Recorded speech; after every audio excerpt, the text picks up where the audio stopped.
good morning mga kalod. So ngayong araw na to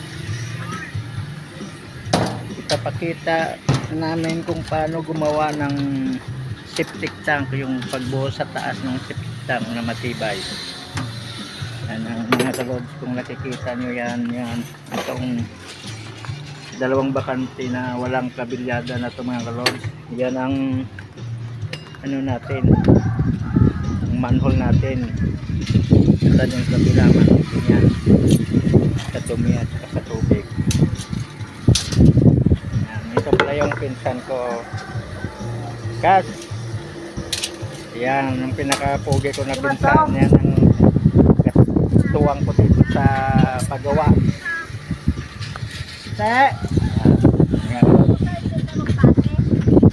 Iba ito mga karots kasi ano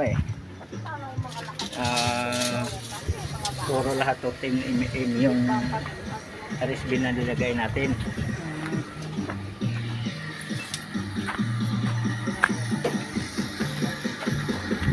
Mga karots, bali dito tayo sa loob. Papakita ko pala yung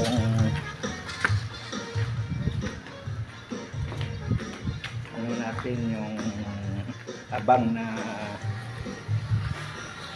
PC para sa ano natin, sa laser na ano, kasi yan number 4 to mga kalods na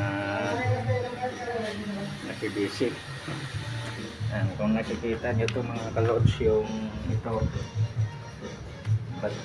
nakalabas yan kasi yan ang upuan ng ano natin, ng inodoro, upasin. Ayan. Dalawang CR kasi ito mga kalods, bali isang linya lang ng ano, isang PVC lang, pero number 4 naman ito mga kalods, masyado na ito malaki yan.